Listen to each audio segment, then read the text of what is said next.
Hey guys, welcome back to my channel. Today I'm doing a mindset video. So I want to do a series of 3 videos to start talking about mindset in ballet. So you may or may not know that recently I have been writing a book all about adult ballet, and unfortunately some different things have happened and it's not going to be releasing for a little while. It's a little bit uncertain, the future of the book, but what I wanted to do was to be able to bring you some of the value that's in the book now on YouTube. And I asked on Instagram recently, what are some of the things that you are struggling with on your adult ballet journey? And I said not specific movements or technical aspects of ballet, but more the journey. What are you struggling with along your journey as an adult ballet dancer? And then I also asked, after I'd shared the contents of the book, which section you were all most excited about, and one of the most popular ones was feel successful. So this is what I want to concentrate on in this 3-part series. So we're going to be looking at success in ballet, and I'm going to break it down into 3 different videos. And today, to start with, I think the most important thing is to be able to define success before we start moving on to talk about anything else.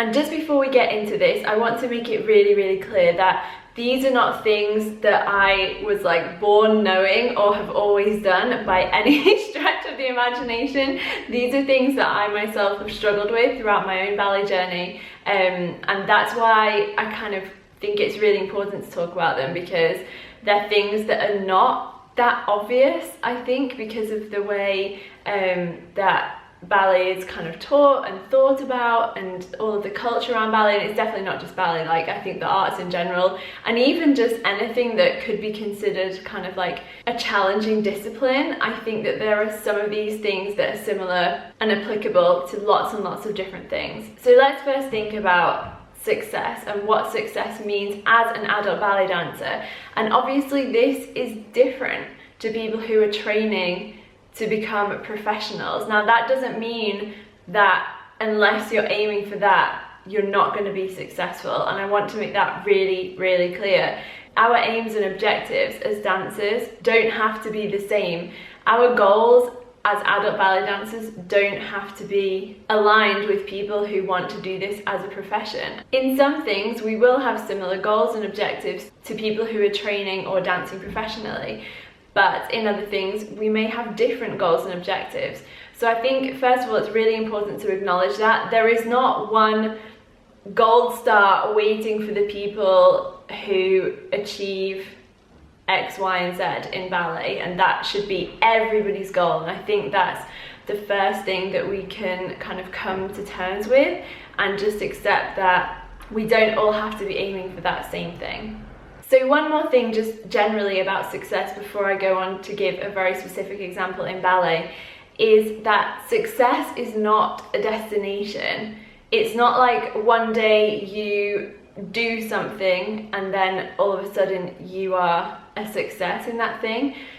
Success is a feeling. So even if, and I think for lots of people who are high achievers, we can get really caught up in the idea that success is a certain thing that we're aiming for on the outside. So whether success is a double pirouette, whether success is dancing on point, whether success is doing this specific performance, whether success is getting into this specific dance academy or whatever it is, those things are part of our journey and we should celebrate them when they happen, but those things don't guarantee success. Why? Because success is a feeling. Success is not an outward goal that gets achieved and then boom, magic, everything is like you feel successful. Sometimes you achieve things and then you actually realize you don't feel like a successful person. You might consider that one thing a success, but if we really want to enjoy success as a concept, then we need to understand that success is a feeling. And so because success is a feeling, and we actually have control over how we feel by deciding what to think, then we can actually start to try and feel more successful in each class. We don't have to wait for those big moments to suddenly say, right, that was a success. Now I can say that I've been successful in that thing. Really, success is along the journey and noticing the little things. Noticing even when things go wrong and you say, I'm gonna try again, that's successful. So I think, first of all, it's reframing what we think of as success as these like big milestones in our journey, and that realizing that day that you went to ballet when you didn't feel like it, that was successful. That day that you fell out of all your pirouettes but you still continued to try, that was success. Success is not just the big things. And now I want to address something that kept coming up again and again and again and again when I was asking, what are your challenges in this adult ballet journey? What are the things that you feel like you keep coming up against that you just can't get through or get to the other side of? And one of the big ones was physical limitations and turnout. I cannot tell you how many people said this, and I get it, guys, I get it, because I used to worry so much about that as well. So that feeling of continuous failure in our turnout or our physical limitations comes from us setting a goal that is for professionals instead of for adult ballet dancers. And that is absolutely not to say that there's no improvement in those areas, because there absolutely is, and I have videos on how to improve your turnout. I'll link them in case anyone is resonating with this. Basically what I want to say is that in order to dance ballet, you don't have to have perfect turnout. This might seem like a really silly example, but I was thinking about what would happen if everybody who wanted to cook said, well, actually, I can't do it with the exact precision, or I don't have all of the tools that a professional chef has. Does that mean that I can never be a successful cook? Does that mean I can never create an absolutely amazing, delicious meal? No, of course not. So I think we need to have like a more realistic perspective about what success in ballet can look like, and it doesn't have to look professional, but somehow that's always the thing that gets held up. And don't get me wrong, I absolutely love and adore professional ballet. Of course, we all do. We all love it, we respect it. It touches us, but we don't have to think that that is the only version of what a successful ballet dancer looks like, because as an adult ballet dancer, success can look completely different. And so what I really wanted to say about this point of people kind of obsessing about their turnout and saying, this is what's holding me back, it's not what's holding you back. What's holding you back is you thinking that if you don't have perfect turnout, you're not good enough, or you can't dance as well as you want to. It's the belief about turnout that's holding you back, not the actual turnout. So that doesn't mean don't try and improve your turnout. Yes, try and improve it in a healthy way that makes sense for your body, that's going at the right pace for your body.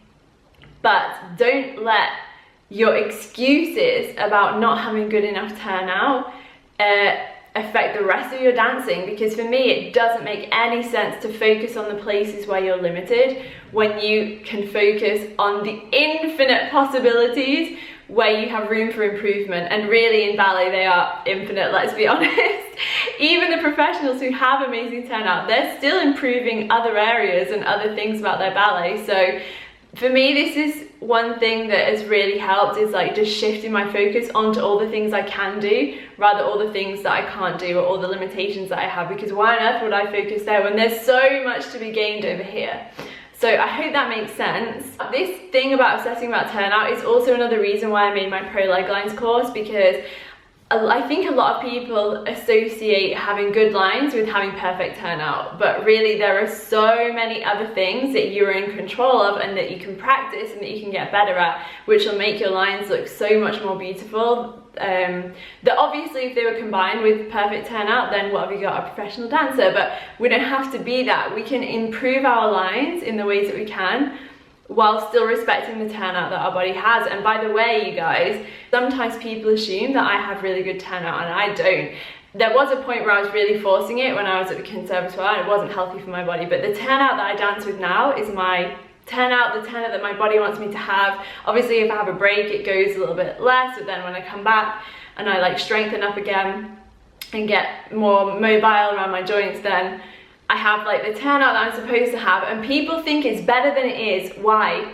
Because I worked on my lines, not because I forced my turnout. So that's what I want to kind of share with you, and I hope that this is inspirational. I realize I'm probably calling people out right now. I'm calling my previous self out as well, don't worry. You are not alone by any means. But I hope that this can serve more as inspiration rather than as like, you know, like I'm trying to say anything bad. Like, there's no shame in thinking like that. It's rife in the ballet world, I understand. I went through that as well, but it just makes so much more sense, and it's so much more productive to think about where you can improve than where your limitations are. So let me know if you have any questions about anything that we've talked about today. Let me know your feedback. Let me know if you've had situations where you can resonate with this, where you changed your definition of what success looked like in that thing, and then you just felt more successful and enjoyed the journey more. Because in the end, isn't that what we want? Isn't what we want to actually feel successful and enjoy the journey, rather than looking to the outside and like thinking that it's certain measures that other people have set rather than things that we set for ourselves? So thank you so much for watching, guys. I really hope you enjoyed this video. Hope that you're kind of open to these kind of different videos talking more about mindset rather than technique and variations and that kind of thing. And I will see you in the next video, where we'll be talking about developing a growth mindset for ballet. Thanks for watching, guys. Bye.